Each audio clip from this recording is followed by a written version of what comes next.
Estamos sozinhos no universo? Essa pergunta acompanha o homem há milênios. Histórias de discos voadores, seres extraterrestres e viagens interplanetárias estão presentes em todas as culturas. Mas o que há de verdade em tudo isso? Entrevistando cientistas, psicólogos e pessoas que dizem terem tido contatos com ETs, o programa Nova de hoje examina algumas dessas fantásticas histórias e mostra o que é verdadeiro e o que é falso em cada uma delas. Um tema polêmico, que mexe com a imaginação popular. Assista agora a Raptado por OVNIs e tire suas próprias conclusões. Tonight on Nova.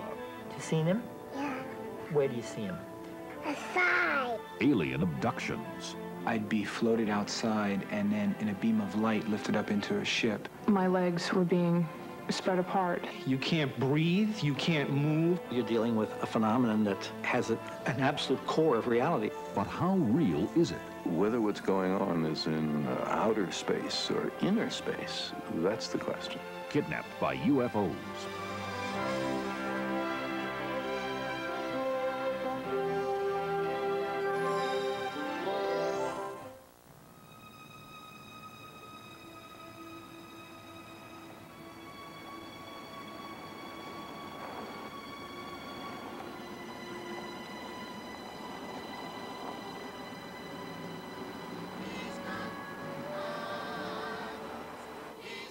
In the early morning hours of September 19th, 1961, Betty and Barney Hill were traveling a deserted New Hampshire highway when an event occurred that would forever change the course of their lives. It was a beautiful night. The moon was very bright, and we're calm and relaxed, and the radio was playing when I saw the strange light in the sky. It came out over the highway and stopped directly in front of us. What Betty thought she saw was a flying saucer. And at this point, Barney got out with the binoculars in an attempt to identify the craft. And as he looked up, he could see a row of men standing in the windows, looking down at him. The craft began to descend, and he had the feeling they were trying to abduct him.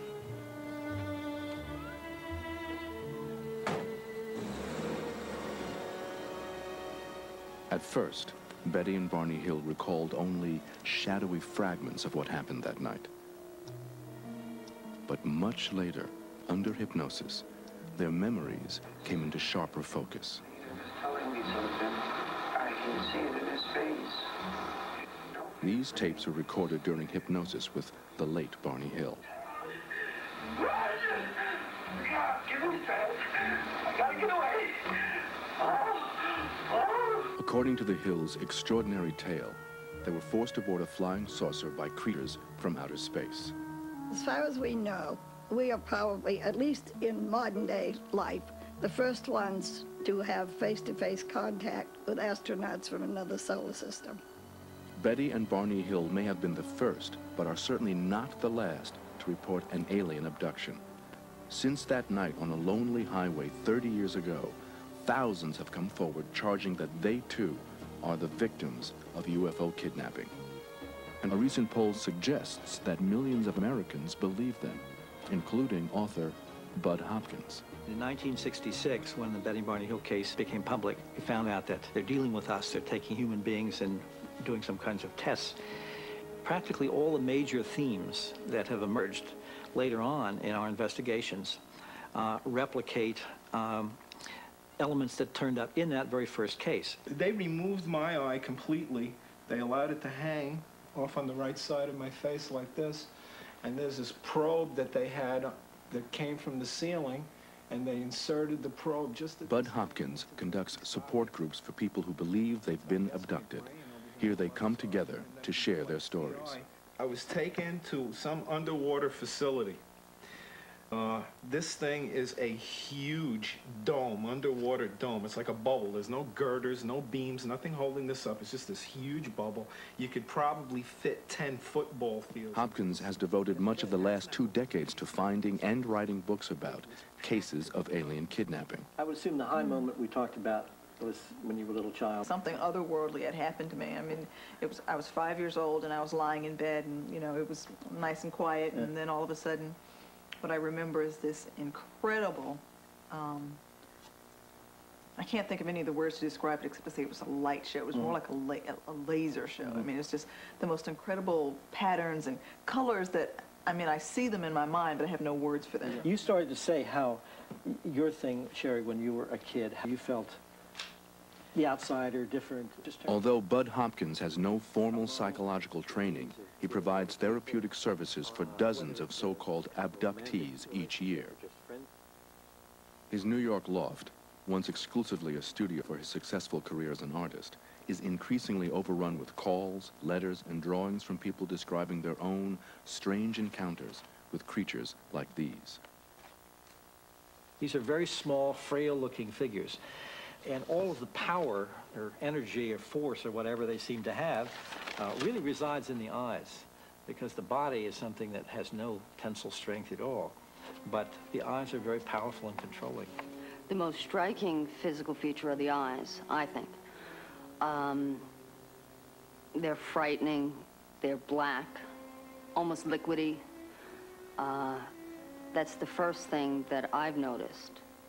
And then the skin's white. They look very frail to me. Like you could hurt them if you were able to, but you're not able to. Essentially, what always happens, virtually always happens, the person is paralyzed, they cannot move, they can be in bed at night. I was taken from my bedroom one night, and I was being carried out of the house, and these beings have the ability to literally walk through walls, doors, solid objects. They are approached by small figures. This is the most terrifying moment in the whole experience for them. Seeing a figure standing at the foot of the bed and then feeling like my skin was moving as if in a G-force back. They're usually lifted up through some kind of light beam. I know this sounds absolutely peculiar, but that's what you get again and again and again. I'd be floated outside and then in a beam of light lifted up into a ship. And the most striking thing, the things I remember the most, were what I'd consider the examination room, where the floor was like a jet black, an obsidian black, and then it appeared to be kind of a stainless steel table, very cold, very metallic. They have probed me anally. They have stuck needles up my nose. They have stuck needles in my eyes. They have probed my ears. I remember being subjected to a procedure that involves taking semen, placed on an operating table, immobilized. I was induced to have an erection. Mind you, there are no sexual feelings or any passion connected with this. It's a very cold procedure. I suddenly began to feel something moving inside of me, and then I felt this thing dropping out of me, and I reached down, and I had caught this thing in my hand, and it was this fetus of what would seem to be an alien baby, and it had come out of me. The basic goal seems to be an effort to create a hybrid species, a mix of alien and human genetic structures, or whatever one wants to call it. I know this sounds crazy, and there are all sorts of biological reasons why this seems either impossible or highly unlikely, and yet we get this again and again and again. Most abductees initially describe their experiences as vague or dreamlike recollections of a nighttime presence. He took me out of the house. That is, until they undergo hypnosis. Feel my hand on your shoulder, you're here with me. It's okay, lie down. You're okay, John. Lie down, close your eyes, lie down. According to Bud Hopkins, hypnosis therapy is often needed to unlock alien-induced amnesia. Deep breath, you're here with me. What just happened? Someone came in the room. John, a 46-year-old graphic artist, has undergone more than a dozen hours of this therapy. What's happened, John? He's doing something in my nose. I can't move. He's doing something in my nose and I can't move.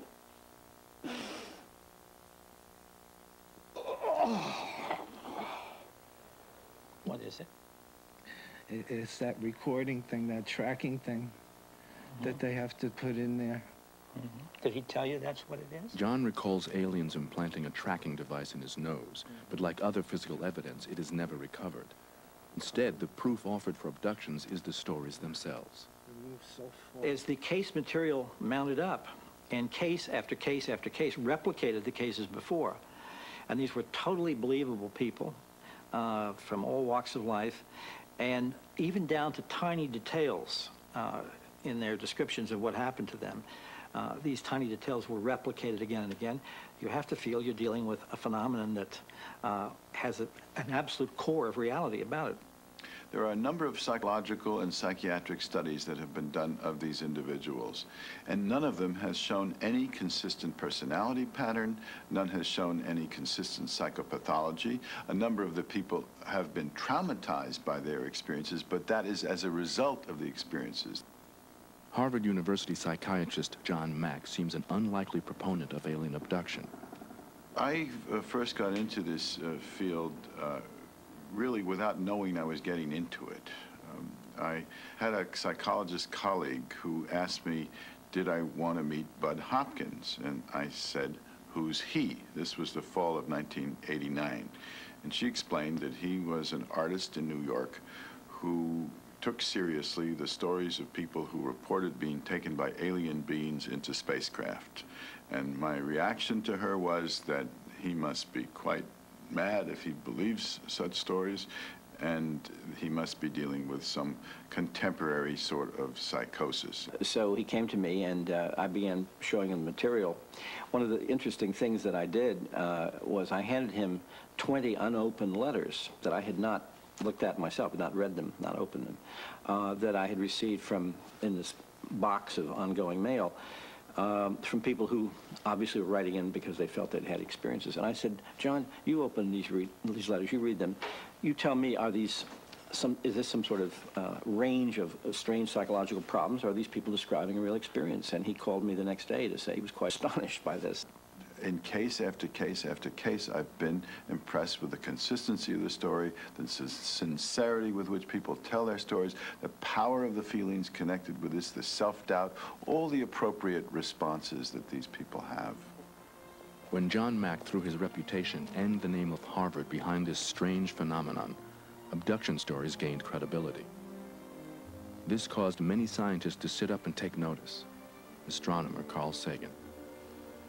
I personally have been captured by the notion of extraterrestrial life, and especially extraterrestrial intelligence, from childhood.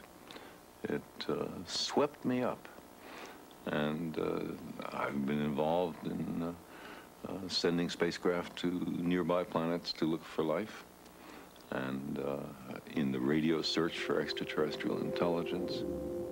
Carl Sagan has long scanned the cosmos searching for radio signals from extraterrestrial intelligence.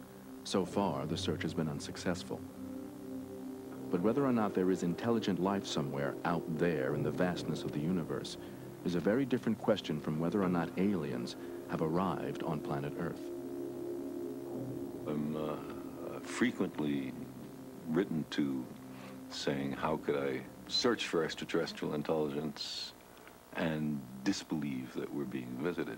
I don't see any contradiction at all. It's a wonderful prospect, but requires the most severe and rigorous standards of evidence. Sagan and others charge that the stories from abductees are not sufficient proof, given a lack of physical evidence and the scientific implausibility. Physicist Paul Horowitz. People think of us scientists as being grouchy old folks who insist on the right kind of evidence and probably have our minds all made up. If a rocket ship landed, if an alien saucer landed in my front yard tomorrow morning, I would be more delighted than anyone else around. And quite independent of the fact that I've said that they probably wouldn't do it, I would think it's terrific that they actually did.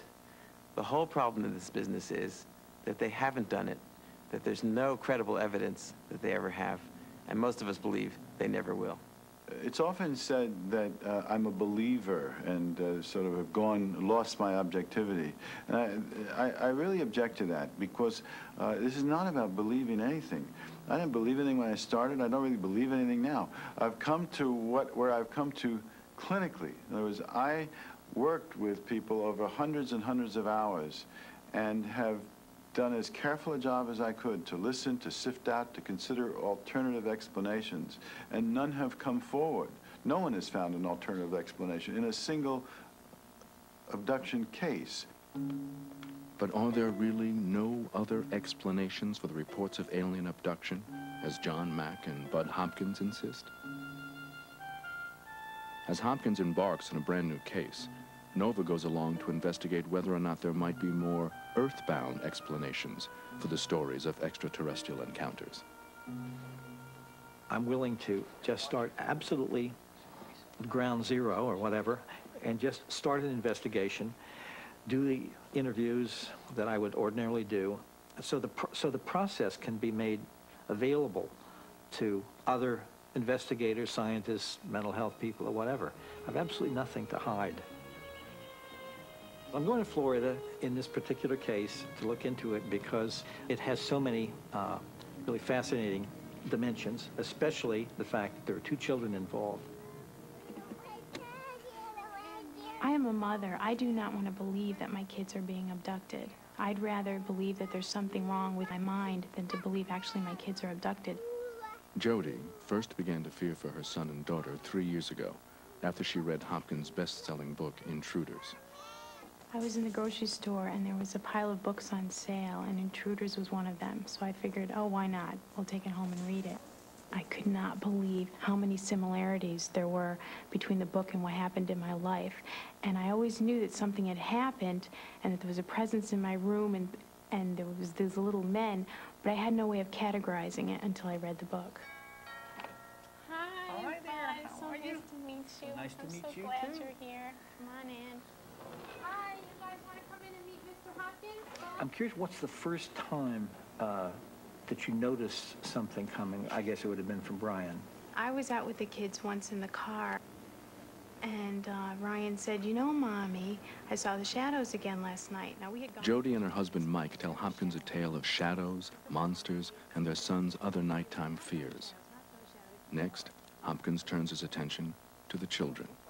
What I intend to do is to work with the children, and I will play with them and fool around. I don't want them to think that this is a big, scary game. I want to see what the children are saying and what we can learn, especially from the older boy. Okay. Hopkins shows 4-year-old Ryan familiar characters like Santa Claus and Batman. Policeman. A policeman. Among them is this drawing of an alien. Ever seen anything like that before? Hopkins next asks Ryan to make up a story about this picture. What does he say? He comes upstairs and sees a person sleeping with his eyes closed, and he walks him down the stairs. He walks him down the stairs? Uh-huh. Why does he do that? That's a good story. Why does he do that? Then he usually leads him up another step, and then he made some rayons. And then he woke up and he said, hey, what am I doing down here if I'm supposed to be up there? I bet someone took me. He said something very interesting, and I'll play this. I bet someone took me. I bet somebody took me, that's right. Saying something like that, putting the reaction to that particular picture in the light of somebody taking somebody down some stairs and up into something and dropping him and then saying, somebody took me. It may be a coincidence, of course. It may not mean anything, but also it may mean if there is some abduction events going on in his life, that there's a kind of an unconscious memory coming through. It's hard to tell. Hopkins also questions toddler Paula. Yeah. Have you ever seen him? Yeah. Yeah. You seen him? Yeah. Where do you see him? This aside. Right now, what I want you to do is to feel yourself relaxing even more deeply. Encouraged by his investigation, Hopkins begins a lengthy hypnosis session with Jody to probe her experiences more deeply. What are your feelings right now? I'm just thinking, okay, I don't mind this. This is okay. As long as it doesn't go further. What are you afraid would happen if it went further? What would that mean? I don't know. I'd be laying down one of their operations again or something. So moving up systematically to your female parts. Well, why do you think the thighs are clamped? I hate to say this. I just feel like they want them open. And so they moved apart. I think I had an exam. Just tell me what you feel. You're here with me. It's okay. They really don't have the right. They don't have the right, do they? Jody's recollection of this alien sexual encounter ends her hour-long session. Someone tried to hypnotize me just a couple times, and it didn't work, and I just felt I couldn't remember anything past a certain point. But he pushed, and then I felt I remembered, but then I fought it because I didn't want it to be true. I think it's a very, very good case. And one of the interesting things is there are 4 different people in this family, different ages and different situations, each one talking about experiences which suggest abductions from very different points of view. The fact that they're a very together family is very important because there's nothing that would suggest hysteria or plotting or lying or any of those things. To Bud Hopkins, this is compelling evidence. Children who pause at drawings of aliens, dreams of strange events that feel real, and images of traumatic sexual assault remembered only under hypnosis. Now Hopkins is about to unearth more stories of midnight abduction.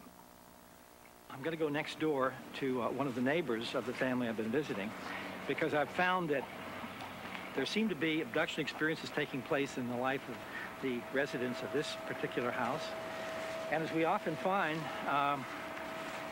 when we look into these cases, they're much more widespread, and we're going to go over and see, I'm at least going to do an interview and see what that might surface, because I suspect this is an abduction case too. How solid is the case Bud Hopkins has found here? If 2 families in a suburban neighborhood tell similar abduction tales, is the only possible interpretation that they are indeed being kidnapped by aliens? Or are there more prosaic, earthbound explanations for the stories so sincerely recounted? Carl Sagan. Humans have a well-documented capacity for self-deception. There's something interesting going on here, no question. This is not trivial and not instantly dismissible.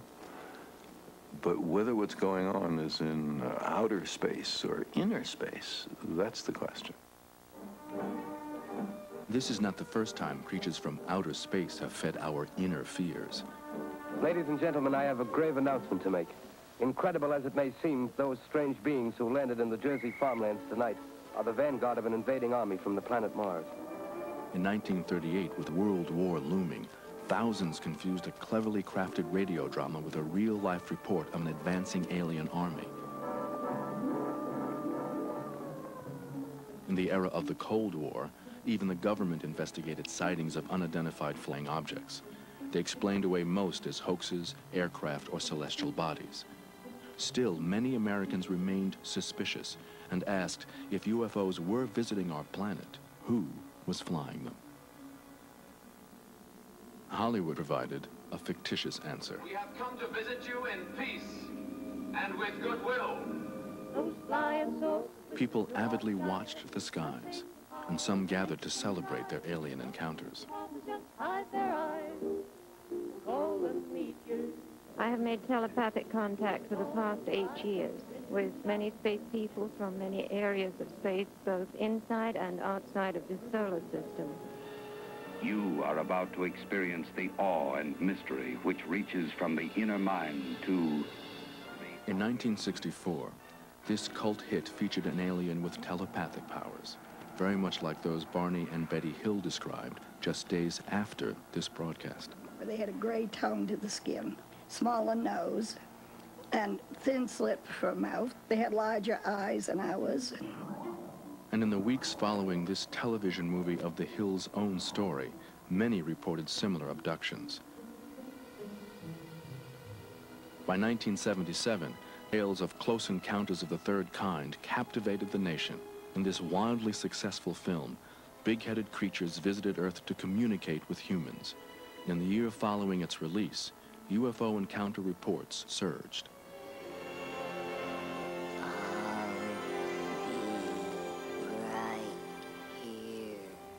When the most famous extraterrestrial of all time phoned home, E.T. Earthling contact became a central theme of sci-fi mythology.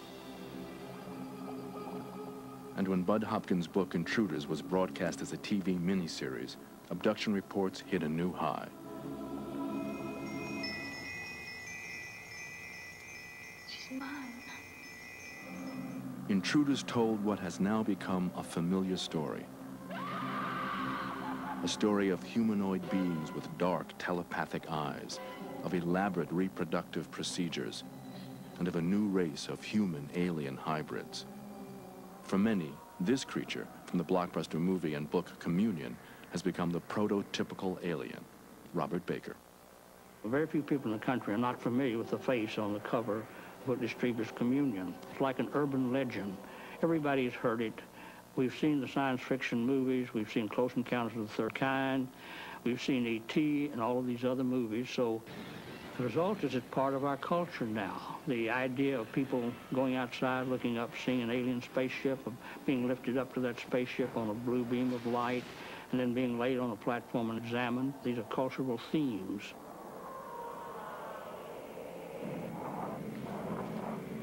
Four years after the release of Communion, a member of Bud Hopkins' group made drawings of his experiences. This guy's about 3 feet, 3.5 feet tall. There's the large black eyes, the pear-shaped head.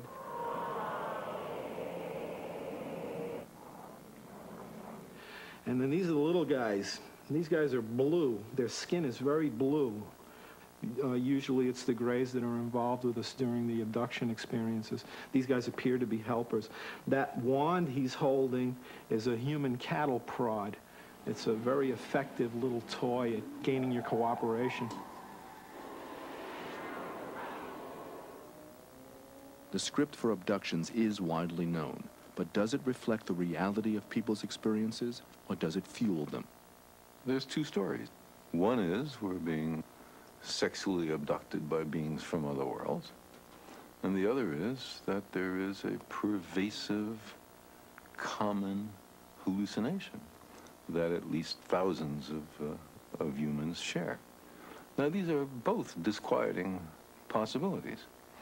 And neither alternative is, makes anybody happy. But if you ask me now which is more likely, it is absolutely clear that people hallucinate. There's no question about that.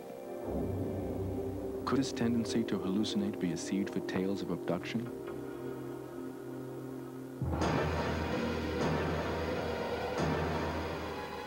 Before aliens, other midnight interlopers vanquished and raped. In medieval days, when goblins and demons invaded the popular mythology, it was they who stalked the night chambers of hapless victims. During the Middle Ages, many people reported that they would go to sleep and they would wake up in the middle of the night and there would be a devil, a little devil or demon sitting on their chest. In many of the nunneries, the nuns would say that they were raped during the night by this evil demon that came and sat on their chest and raped them. And they would say, that explains my pregnancy and so on. These little devils were called incubus, or the incubi. Like these ancient visitations, most contemporary abduction stories begin in the bedroom, late at night, in the twilight between wakefulness and sleep. There was a spotlight shining in the room with somebody walking towards me very quickly. I woke up in the middle of the night and there were two beings, one to the side of my bed and one to the foot of my bed, and I found myself trying to wake up my wife, trying to scream or make a noise, and I couldn't. And again, I felt myself paralyzed. Panic set in, and it's so intense that it takes your breath away. You can't breathe, you can't move. I laid there, and after I had opened my eyes to look at the clock radio, my legs were being spread apart, and when that began to happen, it became much more frightening. I was just like, oh God. As I fall into a sleep I call it, but it's a shift in consciousness, I feel a weight start on the legs and move on up to the chest area. One of the most fascinating aspects of this young man who was talking about his alien abduction, described having partial paralysis, not being able to move, having all kinds of strange sensations and hearing clocks ticking and the same things like this. And all of these are classic examples of what the symptoms that go along with hypnagogia and hypnopompic dreams and sleep paralysis. For millions of people, paralysis and hypnagogic hallucinations, frightening and vivid dreams just before sleep, are common experiences and usually benign, unless they are misinterpreted. Unfortunately, there are therapists like Mac and like Bud Hopkins, and they are offering a haven for the people that claim they were abducted by aliens, because they are telling them, you were a victim and I'm here to help you. And the only problem with that is that people getting that kind of therapeutic help are not being really helped. They are not being told that it was all a dream and that it was all imaginary and it will probably never happen again. They're only left vulnerable to the possibility of an additional abduction, rape, and so on. This is not doing them therapeutically any good. In a Canadian laboratory, neuroscientist Michael Persinger searches for other factors that might make certain people susceptible to abduction stories. These are the individuals who are more creative. They're individuals who have a problem with thinking that somehow they're different or something unusual has occurred to them. They are usually the musicians, the writers, the journalists, the creative individuals, the creative scientists. And fundamentally, they're normal, except they have an unusual creativity that also means suggestibility. Pass it on top of your head and grab it by the sides and just... In this experiment, a volunteer is blindfolded. Sensory deprivation enhances suggestibility. Comfortable? Feels okay? Yes. Okay, we're gonna start then. Next, a complicated pattern of electromagnetic waves bombard the brain's temporal lobes, causing a sense of movement, emotion, and presence. The temporal lobes are showing increased patterns which are typical of apprehension or fear.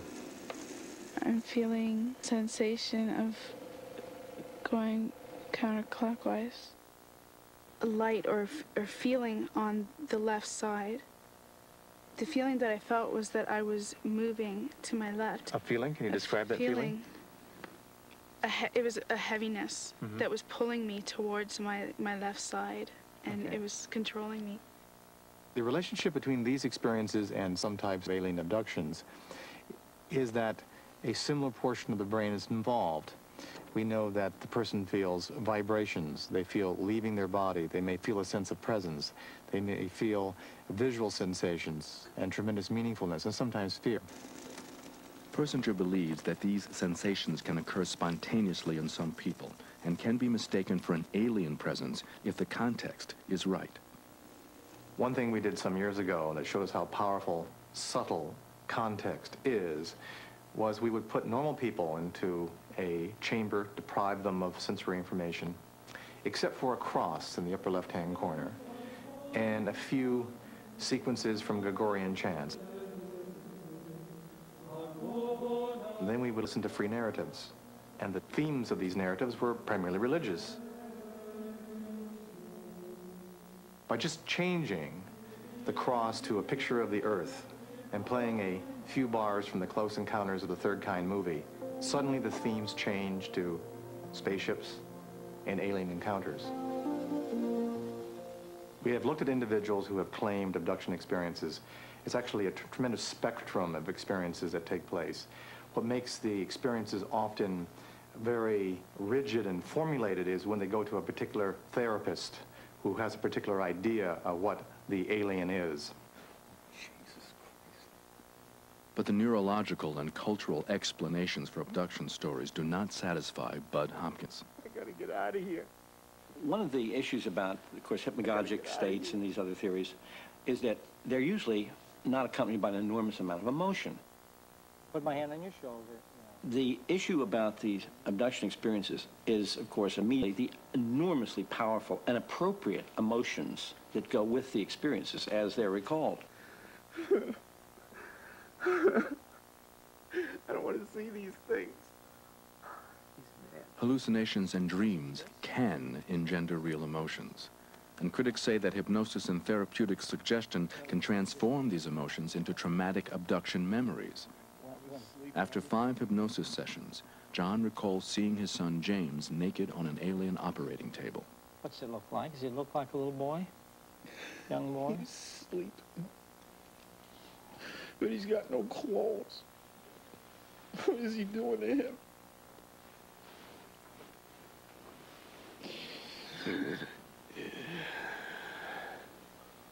You sure it was, or you just think? That was James. It was James. Psychologist Elizabeth Loftus. If you convince someone falsely that they were victims or that they had some horrible experience, and they now believe in this false experience, they can feel very emotional about it. And they may cry, they may scream, they may tremble, they may feel terrible, but it's a feeling terrible about a false memory that they've now adopted for themselves. To investigate just how malleable and unreliable memory can be, Loftus conducted a well-known experiment, lost in a shopping mall. She and her researchers attempted to implant a memory of a traumatic event that never took place. The latest work that I've been doing involves trying to get people to believe and remember that when they were children, they were lost in a shopping mall. They were lost for an extended period of time, that they were frightened, they were crying, and they were ultimately rescued by an elderly person and then brought back together with their family. You actually were lost from your parents for a little while. As her family confirmed, the subject was not lost, but the researcher plants the suggestion and prompts her to remember the scene. Do you remember an older woman might have taken you to security? Mm-mm. Okay. Do you ever remember hearing your name on the PA system? Yeah, I do remember that. Could it have been this It could have time been. when you were 5? It could have been. Once a memory has been implanted through suggestion, it can seem very, very real to the person. A person can elaborate on it, describe it in greater detail, feel it and experience it with a lot of confidence, even though it's false. In our shopping mall paradigm, we've gotten people to remember all kinds of details about the elderly person who supposedly rescued them. There was an elderly lady who came up to you and asked you your name. Do you remember anything about her? I almost remember her like wearing a long skirt and a sweater, but 1 week later, the subject has constructed a detailed memory of an event that never took place.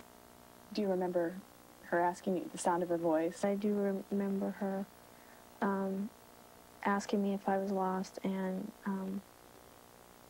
then asking my name and then saying something about taking me to security. Through suggestion, we're finding that maybe as many as a quarter of our subjects will develop a complete or a partial memory of this experience that never really happened to them. Now you're on a train taking a trip back in time. We're going slowly down through the years. According to psychologist Robert Baker, hypnosis enhances this natural suggestibility. Hypnosis is nothing except the turning on of the human imagination. And that can be turned on best by having someone relax, get them into a relaxed state, and then provide them with suggestions. If the person getting them to relax is a respected, charismatic figure, somebody that is looked up to, then the person will more than likely comply with the request made by the so-called hypnotist. Concentrate on those muscles and let them go soft and loose and limp. Just like a knife going through hot butter.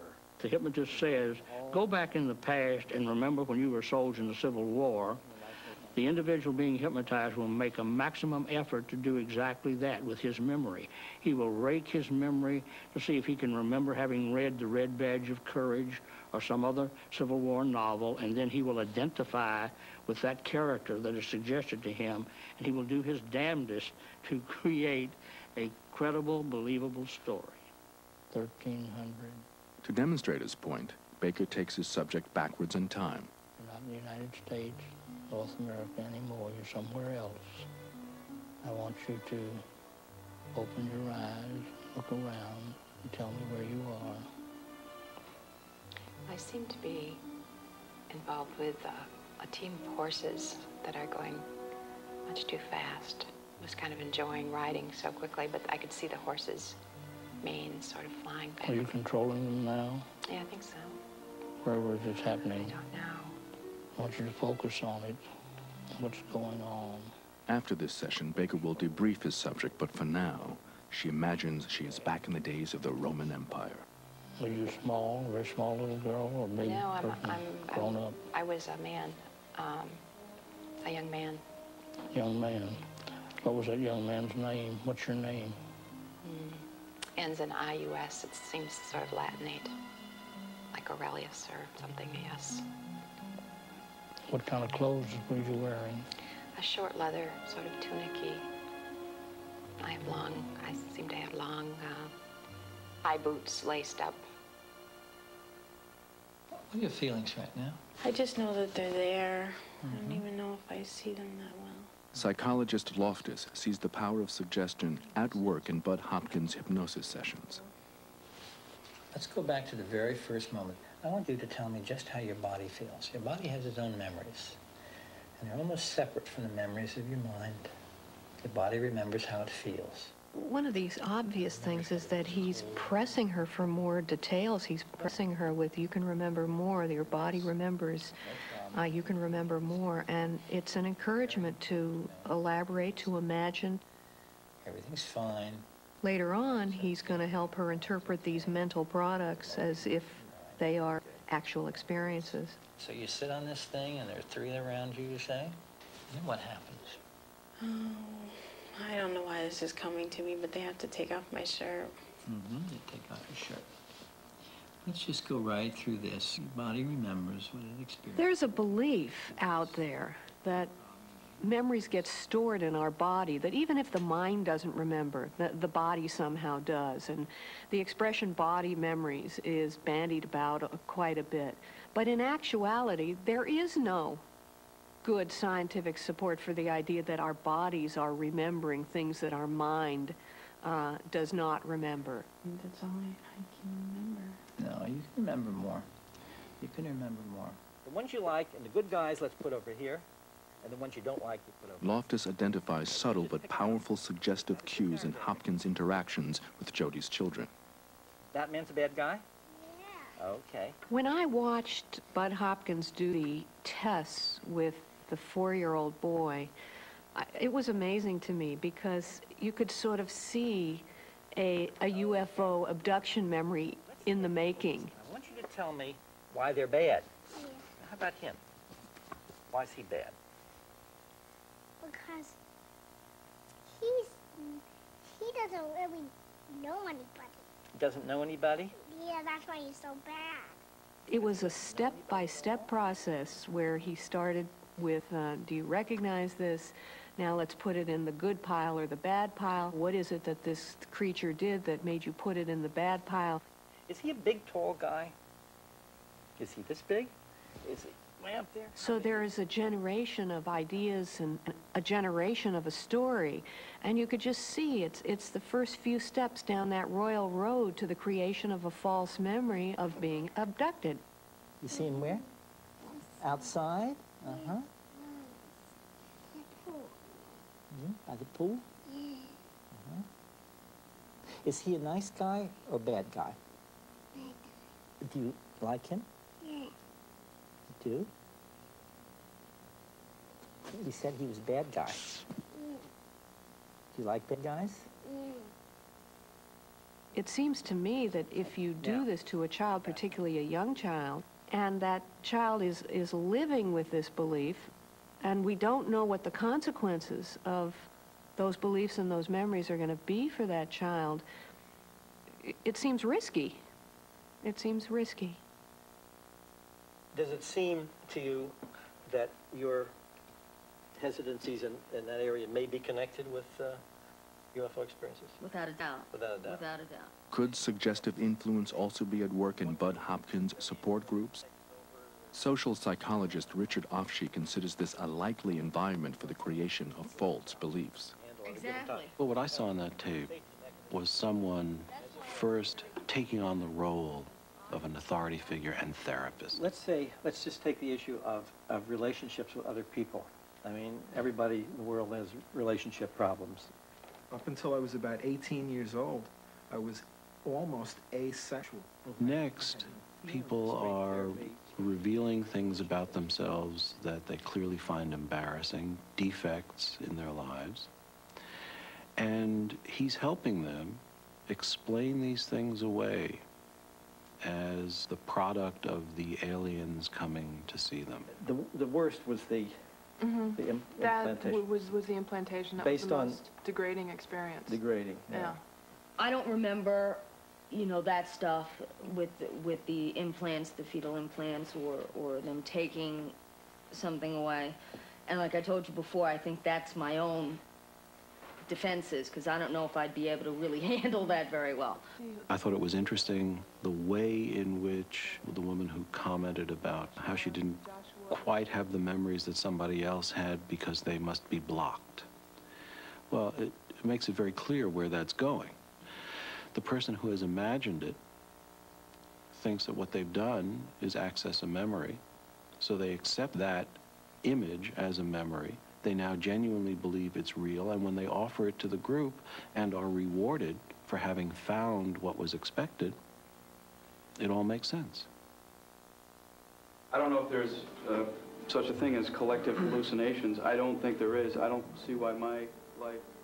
Like Hopkins, John Mack leads regular support groups. Oh, you saw that too. One former member has come forward with an insider's view of the making of an alien abduction. When Donna Bassett heard about the Harvard professor, she says she decided to infiltrate Mack's organization. Bassett sent him a letter describing a family history of abductions. Mack agreed to meet and beforehand sent a package of articles which gave Bassett the impression he believed her story. He actually sent me material in advance of the first meeting to review. So he had already made up his mind that I was an abductee based on a letter without any prior contact.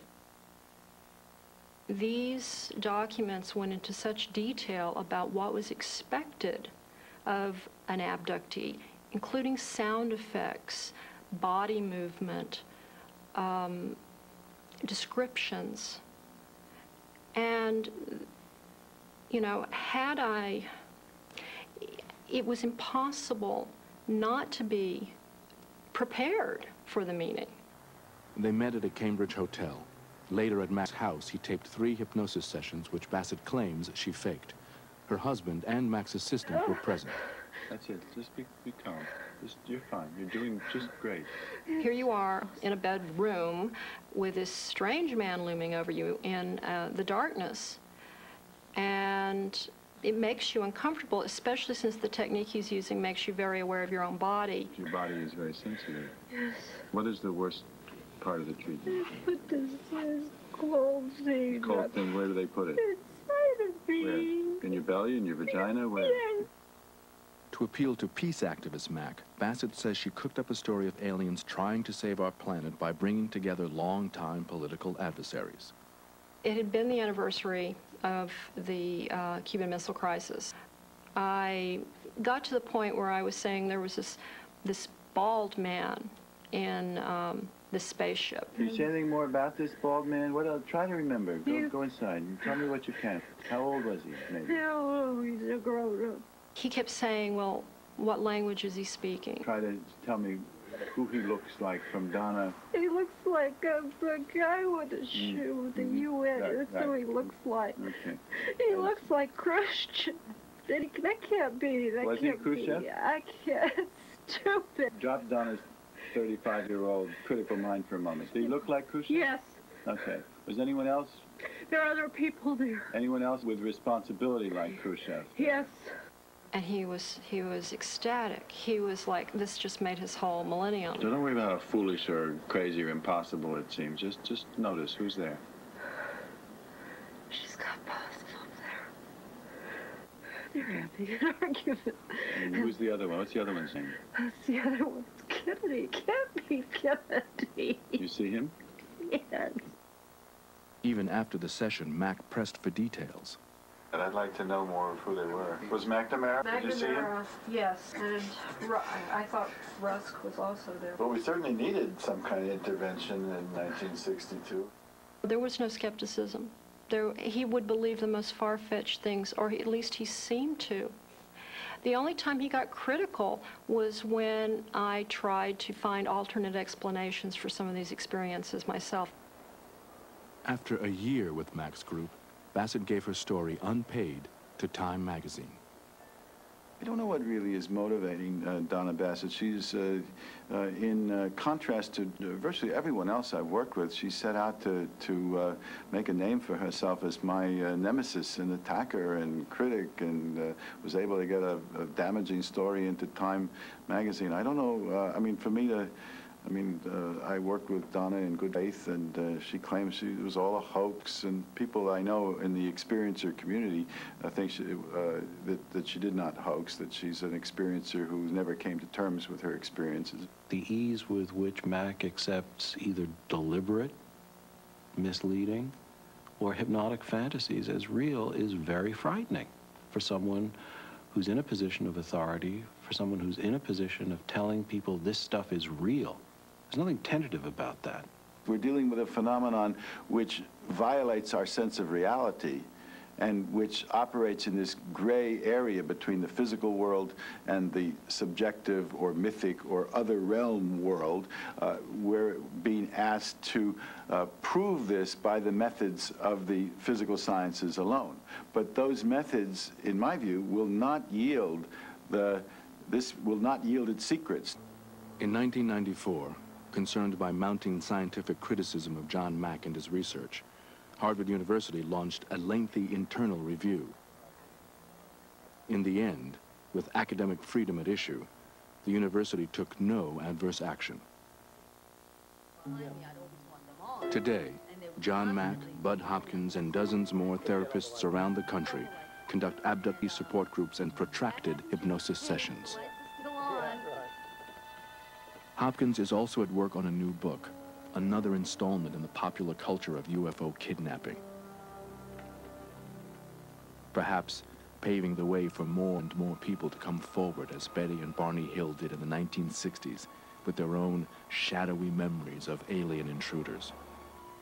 For many prefer these fantastical stories to the more prosaic explanations offered by science. As a scientist, what worries me the most is the absence of skeptical thinking, not just on the so-called abductees, but on the part of the therapists. Because I believe that the method of science is tried and true. It is not perfect, it's just the best we have. And to abandon it with its skeptical protocols is the pathway to a dark age.